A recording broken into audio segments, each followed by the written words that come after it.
You do have this theme of health systems trying to get more care delivered at home. One of the things that really got exacerbated during COVID was caregiver shortages. And so literally every one of my customers everywhere in the world, nobody has a demand problem. Everyone has a supply problem. And you can't wave a magic wand and produce 500,000 more care workers overnight. That's Adrian Schauer, co-founder and CEO of AlayaCare. And I'm Josh Nelson, head of healthcare at THL. And this is Healthcare in Action, a podcast that explores the latest developments and innovations transforming the U.S. healthcare sector, from cutting-edge technology to thoughtful approaches to patient care. I'm here today with my colleague John Lang, who is going to lead us in a conversation about home-based care and the technology that powers it. Specifically, why the trend toward home-based care is so powerful, how it's helping reduce the strain on an already stressed healthcare system, and how technology is helping caregivers provide better and more efficient care. John, take it away. Thanks, Josh. And that's exactly right. With an aging population and ever-growing demand for care, the U.S. healthcare system is straining to make limited resources go further. Not just dollars, but also capacity. Physicians, nurses, and other healthcare professionals are under increased strain, and the acute care settings where many of them work have only so many beds. Often, these facilities are the most costly setting for patient care. And as technology and consumer preferences have evolved, patients increasingly get better experience and better outcomes being cared for at home. That's where Adrian Schauer is making a big impact. In 2014, Adrian founded AlayaCare, a next-generation practice management and EMR software platform for home-based care providers, which has very quickly become one of the leading platforms in the space. AlayaCare helps providers drive efficiency and access to care with innovative technology, which will be increasingly important as the aging population drives demand and the supply of caregivers faces further pressure. In addition to founding AlayaCare, Adrian is a very successful serial entrepreneur and also an angel investor, and he's been a real thought leader not only in healthcare technology, but also in how to build enduring cultures and technology organizations at scale. I was so pleased to have the chance to speak with Adrian about home-based care, how technology can continue to drive efficiency and better outcomes, and the opportunities and challenges ahead. Adrian, thank you so much for joining me. John, thanks for having me. For those who aren't familiar with AlayaCare, would you just start off by telling us a bit about the company? Absolutely. We're a vertical market software solution focused on home-based care. So we operate across the US, Canada, and Australia, and we are really the operating system for providers that deliver care in the home. Personal care, skilled care, so nursing and therapy. We also have a nice franchise in the home infusion segment, and it's been a great journey to date. And for those who aren't super familiar with the home-based care landscape, can you just help set the stage? COVID, of course, had a big impact, but how has the landscape evolved in the past few years, and where are we today? So home as a place to deliver care has been growing for a long time. And it's been growing for a number of reasons. First, you have patient preference. So many people would prefer to receive care in their home. And for the elderly population, that becomes especially true. So you've had kind of a demand pull towards home care. It's much cheaper to deliver care to a patient in their home than a hospital stay or even than a stay in SNF or long-term care. There's a big push for health systems as well from a cost point of view to keep people in their home. It's better for the patient, better from a cost point of view, but also very supply constrained. There just are not enough care workers to deliver all the home care that the health system would want. And so that was the case pre-COVID. Now, what happened when COVID hit? Well, first thing was absolute panic. Okay. Our customers were nervous to send their care workers into patients' home. Patients were nervous to receive care workers into their home.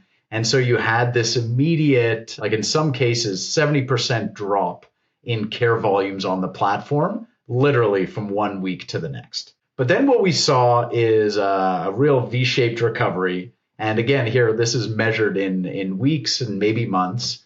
And very quickly, care volumes came back. People figured out where to get their PPE and the whole safety side of delivering care in the home got figured out. And for us, it meant things like adding virtual care tools into the software in a matter of days. It meant things like COVID tracking, contact tracing within the software, all sorts of other capabilities. So it was a very, very busy time in the early days of COVID. And, we take a lot of pride in how we helped our customers. And take me back to that period, because of course, I'm sure it was very scary for the patients, for the providers. I'm sure there was a lot of confusion at AlayaCare as well. How, as an organization, did you approach that? And of course, technology was a big part of the solution. How did you deliver that so quickly? Our team was very engaged and fired up by the fact that they could actually make a difference. So, I think, viewers, listeners of this podcast will remember those early days. And there was a lot of paralysis out there. It's like something crazy is happening in the world and it's happening to me. And the fact that our folks could actually put their head down, code a new feature, make a difference, it was empowering. It was quite an empowering time. Also, we're a tech company. Everyone had their laptop. Everyone was already living on Slack and Zoom. And so we didn't really miss a beat in terms of how the work could be done. So it was quite an empowering time for our team. Got it. And could you frame up for us the challenge and the opportunity going forward for home-based care? So, a number of the trends you mentioned, consumer preferences, aging population, those things aren't going away. So how do you see the opportunity going forward? And what does that mean for AlayaCare? Yeah. So you do have this theme of health systems trying to get more care delivered at home. One of the things that really got exacerbated during COVID was caregiver shortages. And so literally every one of my customers everywhere in the world, nobody has a demand problem. Everyone has a supply problem. And you can't wave a magic wand and produce 500,000 more care workers overnight. So the name of the game for many of our customers, and so for us in consequence, is that we have to deliver as much efficiency as possible in how care is delivered. That means more time for hands-on care and less time for documentation, less windscreen time kind of driving around instead of having efficient routes to visit your patients. And then also from a caregiver attraction and retention point of view, just making sure that that experience on the job is as delightful as possible, which means, I have somewhat of a gamified experience. I've got all the information I need at my fingertips. I feel like I'm part of a community. I can message with the rest of the care team while I'm out on the road, and so we have a vector to impact all those three things. Though, of course, always it's a partnership with our customers. Can you just talk a little bit about the impact of home-based care on the cost to the healthcare system? When we talk about cost for the health system, it's not in opposition to patient experience or patient outcome. In home care, you actually have the majority of patients or clients would prefer to receive care in their own home. And so this is really the health system finding a way to deliver on patient preference. And it's actually beneficial. It's doubly beneficial in that you don't have to fund the physical infrastructure for where that care is delivered. The cost for a patient night in a hospital is thousands of dollars. In a long-term care facility, many hundreds of dollars. And in many cases, you can deliver home-based care for, $100-something. And the reality is that actually the outcomes are often better when you're able to keep the patient in their own home. Now, it's not for every condition and every situation, but particularly for elder care, that's the reality. And so it's just a question of, can we reorient our health system away from sick care and towards health care? And that is very effectively done in the patient's own home if we can figure out how to bring the services to them. Great. And of course, AlayaCare is not your first startup. You've been a very successful serial entrepreneur. Why did you choose the home-based care industry? What was your mission? Why did you choose to found AlayaCare? So my last business was a mobile workforce management platform. So we'd had a chance to see a lot of verticals. And of course, over time, the softwares that can really focus on a problem set that's, as narrow as possible will deliver the best ultimate experience. And so enabling better care in the home was kind of percolating in my mind. But the purpose that we had at AlayaCare from day one was to try and enable the type of care that we want our loved ones to receive. And so that was kind of the emotional thrust of the business. And then the vision of the business was, as reimbursement started shifting more towards value-based, we foresaw a world where you're going to have multimodal care delivery, and you're going to want the data and the insights that emerge out of all those touch points to help providers get the right intervention at the right place at the right time to get the health outcome that we're looking for. And so that was kind of the purpose and the mission. And we saw a space that was really ripe for innovation. Got it. And I think that's a good segue. There's so much talk across healthcare about value-based care, and technology will be a big part of that shift as well. Can you tell me about what you saw as the opportunity originally, and then how has that evolved? How is AlayaCare addressing bringing technology to value-based care?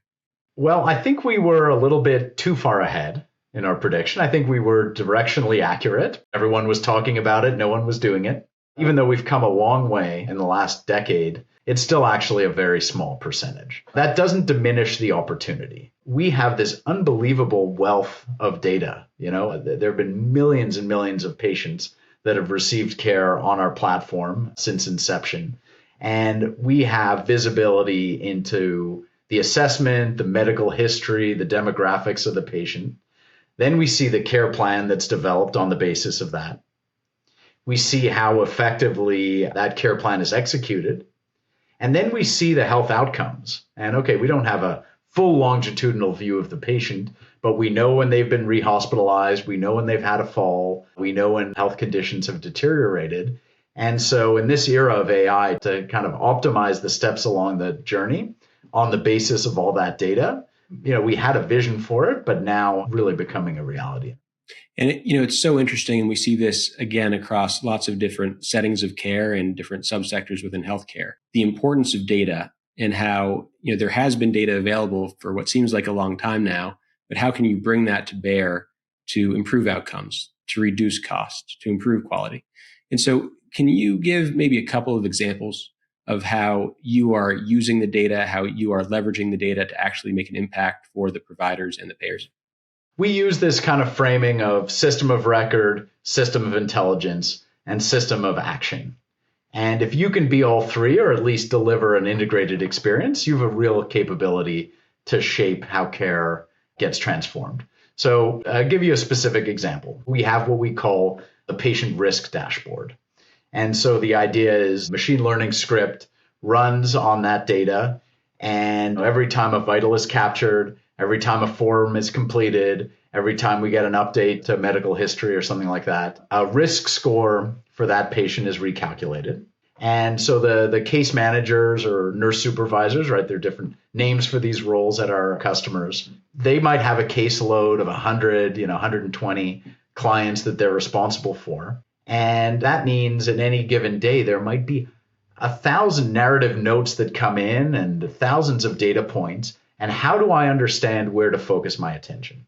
So you have the patient risk dashboard that shows you not only a computed risk score for adverse events, but you can see what is the thing that changed that risk score. And maybe, I'll focus on the deltas in any given day, because your most frail at-risk patient today is probably going to be your most frail at-risk patient tomorrow. So I want to see the deltas, and I want to see why the system has made that recommendation. And so one of the really exciting things in this era of large language models and NLP is that the system reads through all the narrative notes, flags the high-risk notes, it categorizes the risk in that note, and then if you're a nurse supervisor, you can sit on a single screen. You can see your patients that the system thinks is at elevated risk today versus yesterday. I can read those 10 notes that have a real kind of clinical impact today versus, let's be honest, in the old days, maybe it was a binder sitting in the patient's home. Maybe I eventually got that note, but nobody could read through the volume of it. And so a lot of that intelligence was lost. Such an interesting example because, of course, we hear a lot about provider burnout. We hear a lot about the administrative burden. And then we also hear a lot about there just being too much data to sort through to make good decisions. And this is an example where using technology, you're able to take away some administrative burden, hopefully reduce burnout from trying to dig through all this data, and bring the data to a person at the right time to make a better clinical decision. That's it. And we're not replacing the clinical decision. We're empowering the clinician to just have to focus on the things that really matter. It's really interesting. And maybe taking a step back, you've hit on pieces of this already, but one thing at THL and as an investor, we think about a lot is how to build businesses with sustainable competitive advantages. And you have become one of the market leaders in a relatively short time and have been really thoughtful about some of these components that help differentiate you and help give you that competitive advantage, hopefully over a very long period of time. Can you talk about that approach and what were sort of the key elements of that? What was part of the strategy? Maybe what did you stumble upon that actually turned out well? Talk a bit about that. I'm going to go a little esoteric in my answer because I think we're also at an inflection point for software companies where what got us here will not get us there. LLMs are making coding a heck of a lot easier, and we are in the infancy. And so I think a business whose moat is feature depth, that is not going to get it done in the future. So as a software CEO who wants to run a 100-year business here, we need to think about competitive differentiation, even in the workflow kind of vertical SaaS market, very differently to thrive for the next 10 years than how we thought about it over the last 10 years. And so if the barrier to entry to deliver software with features becomes low, if that's all you bring to the table, I think there will be price pressure in the future, and it'll be a red ocean world. So we're looking at where we can add value in a more ecosystem, maybe network effect type of play. And so, here I'll pick on the example of the home infusion space. The specialty pharmas, a lot of them will subcontract a lot of the nursing services. We have a big footprint in the specialty pharma side of things. We have a big footprint in subcontracted nursing agencies. We've got marketplace, and we can solve problems that go beyond the four walls of our customer. And we can do it in an ecosystem type play. And I think that type of structure is going to create sustainable competitive advantage. So we're looking for more and more opportunities where we can solve bigger problems through our technology. And sometimes it's doing things on the employee or HR side. Sometimes it's doing things on the referral or reimbursement side. But we're really looking for opportunities where we can get to significant market share in a market and where that gives us the ability to solve a set of problems that could not be solved otherwise and that go beyond, the feature function depth of our software. You mentioned AI, you mentioned NLP. Of course, that's another very hot topic across healthcare. Are there other ways or other impacts you see that AI will address some of the key pain points in home-based care in the next, call it 3, 5, 10 years? So at our user conference last year, we launched Layla. And Layla is our in-app chatbot. And we've been adding skills to Layla over the past year. One of the things that's really nice about natural language as an interface is that it can be way more flexible than what you might be able to show on a screen. So again, I'll give you a specific example. Clinician or care worker about to walk into a visit. This is a patient maybe they haven't seen before. Maybe they haven't seen them in a couple weeks. First thing you might want to know is what's changed with this patient since I was last here. Summarizing in text a bunch of data is one of the things that LLMs are exceptionally good at. So I can get a 2-paragraph narrative on the doorstep before I ring the doorbell of what's changed with this patient. Then I can have a full chat conversation with Layla about things in that patient file. So we have API coverage of all the data entities in our software. We have the supervisor and sub-agent model to Layla, so I can interrogate what's going on with the patient or even my schedule or how much I'm going to get paid. Layla can then translate that into the appropriate API calls, get the data, return it to me in a summarized format. So that's like the one class of use case is interacting with data in AlayaCare software. Then you also have what's called the RAG use case, which is maybe I want to know a best practice to deal with this type of scenario. And I've got my documented clinical best practices. I could do retrieval augmented generation on that. And so you've got like what the system knows, what a specific knowledge store knows, and then what the model trained on the internet knows. And you put those things together and you put that in the pocket of the clinician who's about to walk into the home, and you've got a real killer app there. So how have you been able to bring recent technology, best-in-class technology to bear as a relatively young company when many other solutions just haven't really kept up with the times? Technology always represents the era in which it was created. And I think it's quite rare to find a 25-year-old piece of software that looks like a 5-year-old piece of software or acts like a 5-year piece of software. Obviously, in the best case, there's a continuous rejuvenation, but in practice, you don't see that often. So we were born in the cloud-first era, in the era of open APIs, and I think that set us up pretty well to interface with kind of the modern technology world. That's an advantage, but that's not enough. You also need kind of a culture of experimentation. You need an ambitious culture that really wants to drive new technology forward to business impact. And so I think we've managed to keep that, even though we're a scale up or, whatever you would call a 600-person company. I still call us a startup, and I still like to keep that vibe internally at AlayaCare. So I think you put those together and it gives us an opportunity to push the envelope. Another really interesting thing you've done and way you've approached the strategy of AlayaCare is that you are a global company.